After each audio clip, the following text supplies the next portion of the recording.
नमस्ते. आज मी तुम्हाला आहे ना आपली कढई आहे ना, ही जादुई कढई आमची, जादुई कढई, फेमस कढई आमची. ही फेमस कढई. कधी काळी होत नाही बघा. म्हणजे काय काय ह्याच्या पाठी काहीतरी राज आहे म्हणून काळी होत याला नाही आता 3रा वर्ष चालू झाला. या कढईला या कढईला 3रा वर्ष चालू झालेला आहे आणि ती काळी पण होत नाही, तिला काही डाग पण पडत नाही आणि तिच्यामध्ये सगळे तुम्ही पदार्थ करू शकता. एक दिवशी मी भात पण केला होता त्याच्यामध्ये. सगळे टोप भरलेले होते. म्हटलं भात कशात करू, तर मी याच्यामध्ये मुंबईला तेव्हा मी याच्यामध्ये भात पण केला होता. डाळ करते, आमटी करते, तळते, पुऱ्या तळायचे, चिकन शिजवते, सगळं त्याच्यामध्ये होतो आहे. फ्राय होतो आहे, सर्व त्याच्यामध्ये बनतं आहे जेवण एका कढईमध्ये. पण तिला आहे ना असं बाकीच्या भांड्यांना कसा आज आपण मच्छी बनवली तर उद्या त्याला वास येतो आहे त्या भांड्याला, असं कधी या कढईला झालंच नाही. वास नाही, वास बीज कसलाच येत नाही. आणि ती कढई आहे ना घासायला एवढी सोपी आहे ना, ती घासली ना की त्याचा ते वास जातो. त्याला खरे पडलेत नाही, ते प्लेनच्या प्लेन आहे. आता ती तुम्हाला सांगते मी ती कढई कशी घेतली, कुठून घेतली. नाही सर्वात आधी तर सांगतो, तू जेवढ्या या कढईची तारीफ केली आहे ना, समजा कोण विकणारा असेल ना तर दिवसाला त्याचे सर्व पूर्ण विकले जातील, एवढी तू त्या कढईची तारीफ केली आहे. आणि तुम्ही आहे ना, तुम्ही तर ती कधी पण घेऊ बी शकताय. असं पण नाही की त्याला कंपनीच हवी आहे. आता सर्वात आधी तर कंपनी नाही आहे त्याला. आता का आम्ही इकडे विकण्यासाठी हे नाही केलंय. आता ह्याची स्टोरी काय, म्हणजे आपण का बोललो असं ह्याची ही आता माझ्याकडे आली कुठून, मी कशी घेतली, कुठून घेतली ते मी तुम्हाला तर सांगते. काय झालं, पप्पूच्या पप्पाचे आहे ना कपडे होते भरपूर. म्हणजे असे दोन तीन बॅगा होते, सगळे त्यांचे वापरायचे नवीन नवीन कपडे, कामाला जायचे कपडे होते ते. आता म्हटलं काय करायचे. ती गोष्ट कशी म्हणजे पप्पा वारल्यानंतर, पप्पाची जेव्हा डेथ झाली आमच्या 3-3.5 वर्ष अगोदर, म्हणजे त्याच्यानंतर त्यांचे जे कपडे राहिले ते का मला होत नव्हते. आणि कोण घालणारा पण नाही, आपण तसे कोणाला देऊ बी शकत नाही, आणि कोण म्हणजे घालत पण नाही तसे आवडीने, आहे ना. मग त्याच्यानंतर ते कपड्याच्या बद्दल मम्मी बोलते, त्या कपड्याबद्दल बोलते मग. ते त्यांच्या कपड्याबद्दलच मी बोलते आहे. आणि घरात त्यांची आठवण म्हणून आम्ही त्यांचे असे भरपूर कपडे ठेवलेले आहेत. पप्पूनी पण शर्ट बीट असे चांगले चांगले त्यांचे ठेवलेले आहेत त्यांनी, मी घालीन म्हणून त्यांनी पण आवडीने ठेवलेले आहेत. आणि कधी आपली ताई आली ना तर ती रात्री झोपताना पण त्याचा पप्पांचा शर्ट घालून झोपते, असे पण कपडे आहेत. आणि त्यांचे कपडे ना, ते काय झालं, एक दिवशी मी अशीच बाहेर बसलेली दरवाज्यामध्ये, दिलला बाहेर सोडलं होतं आणि मी बसलेली. तेवढ्यात एक बाई आहे ना कपड्याचा बोचका घेऊन, एवढा मोठा डोक्यावर टोपला आणि त्याच्यामध्ये मोठा कपड्याचा बोचका, खांद्याला बोचका अशी घेऊन आहे ना ती बाई जात होती. म्हणजे ती कपड्यावाली बाई होती ना, ती कपडे घेऊन कपडे घेऊन ते भांडी देतात, ते भांडीवर कपडे जमा करायची अशी. तर मला काय कपड्यावर भांडी घ्यायची काही जरूरत नाही होती, माझ्याकडे भांडी भरपूर आहेत.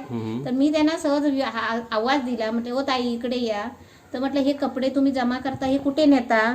तर म्हणता आम्ही ठाण्याला म्हणतो बाजार भरतो तिकडे, म्हणता आम्ही रस्त्यावर हे असे कपडे सोडून म्हणता घेऊन बसतो आणि कोण गरीब सरीब माणसं येतात आणि कमी पैशामध्ये घेऊन जातात. बरोबर आहे. तर मी म्हटलं होय. तर म्हटलं माझं एक काम करा, म्हटलं माझ्याकडे ना भरपूर, त्यांना माहिती होतं की पप्पूचे पप्पा नाहीत ते. तर म्हटलं त्यांचे कपडे ना भरपूर पडले, काय 2-3 बॅगा पडले, ते तुम्ही जरा घेऊन जाल काय. तुम्ही मला काही देऊ नका, फक्त मला फक्त कपडे कोणतरी घालू दे. बरोबर आहे, कोणतरी यूज करू दे, कोणतरी घालेल ना, असं म्हणून मी तिला आहे ना सगळे कपडे दिले.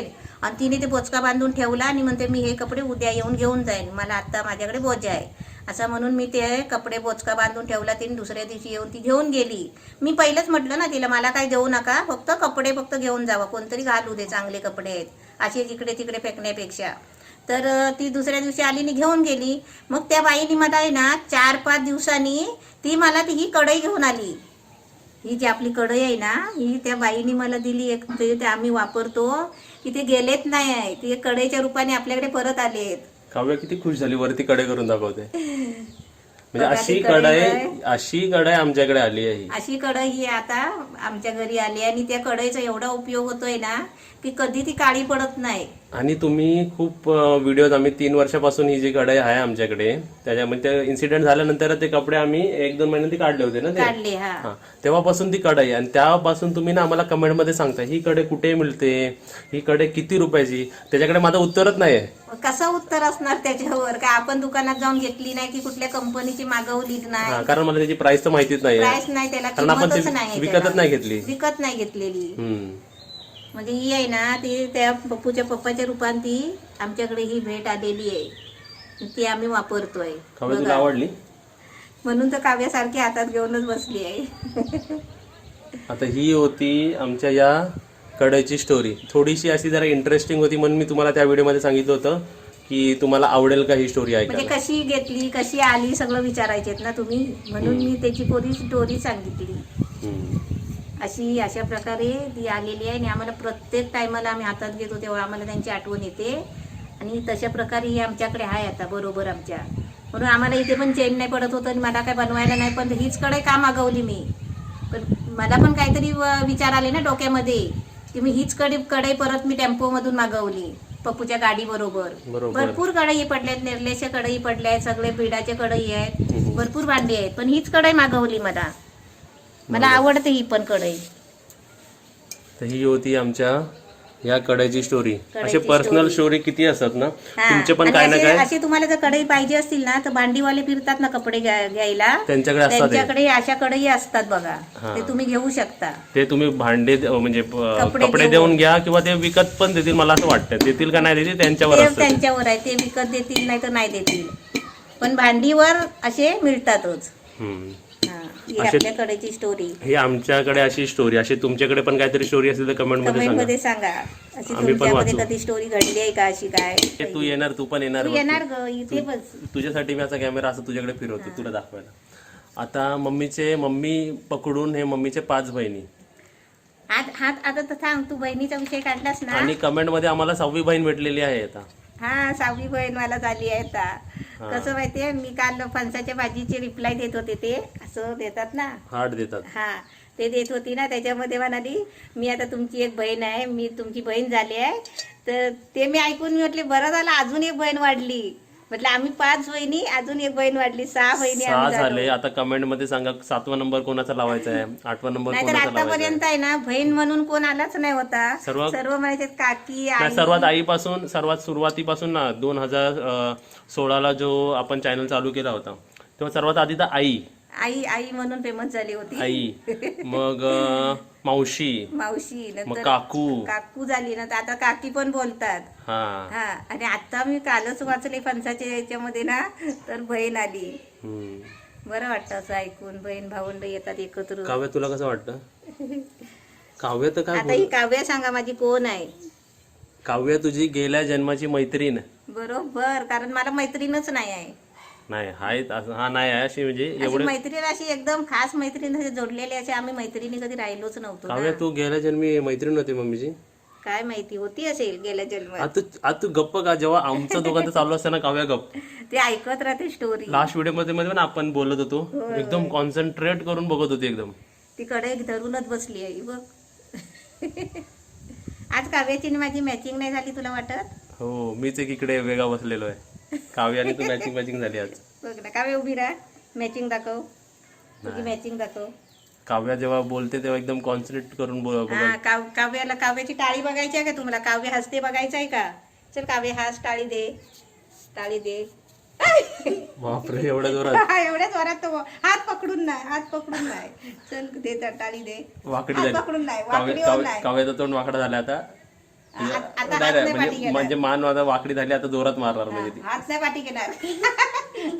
तू हसत नाही तो पर्यंत. म्हणून मी काव्याला लांब ठेवतो, जवळ येते आणि टाळी द्यायला जाते. तिच्या आहे ना हड्डीचे हात आहेत ना, ते लागतात, हड्डी लागते हाताला तिची. पण हड्डी मजबूत आहे, हड्डी खाते चांगली. कांद्याची भाजी पण खाते. आता आपलं एवढं सगळं बोलून झालंय, आता बघूया ढगामध्ये मासे कोणते मरतात आहेत ते. ढग बघा आपले कसे आले. काव्या येते ते बघ, किती मस्त वाटतं ते. आता कोणते मासे मरतात आहे? आज काय ऑरेंज रंग नाही आलेला आहे मासे मारायला. ते बघ तिकडे. कुठे? तो बघ तिकडे बघ. तिकडे का? तो बघ तिकडे.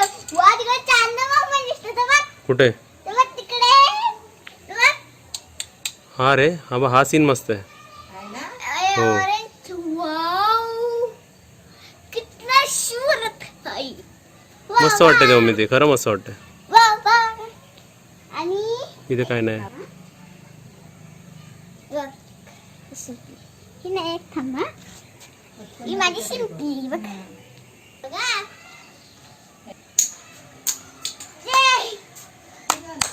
आता या कढईमध्ये आहे ना, मी धने भाजून घेते. म्हणजे आपली कढई आहे ना, काय काम करते, म्हणजे त्या कढईमध्ये आहे ना सगळ्या गोष्टी आपण करू शकतो. हे धने आहे ना थोडे घेऊन भाजून काढायचे. तुपात करायची. हा. धने भाजताना आपण किती भाजायचे असा आपण विचार येतो ना आपल्याला, किती टाइम भाजायचं. ते धने भाजताना त्याचा आवाज पण कटकट येतो आणि चांगले 2-3 मिनिटं चांगले भाजायचे आणि मीडियम गॅसवर, फुल गॅसवर नाही भाजायचे. आणि त्याचा सुगंध पण छान येतो भाजता भाजता. आता इथे आमच्या कढईची स्टोरी तुम्हाला कशी वाटली ते पण आम्हाला कमेंटमध्ये सांगा. आणि व्हिडिओला लाईक नक्कीच करा, शेअर करा. आणि तुमची पण स्टोरी काय असेल तर आम्हाला कमेंटमध्ये नक्कीच सांगा, आम्ही पण ऐकू. आणि हीच कढई मी गावाला का मागितली त्याच्याबद्दल तुम्हाला काय वाटतं ते पण मला सांगा. ती स्वतःहून आली असा विचार करतो है ना. म्हणजे मी मागवली तीच का कढई मागवली, म्हणजे याच्याबद्दल असं वाटतो ना काहीतरी माणसाला, हीच का कढई मागवली. जादू आणि ही गाण्याची बाय. बाय.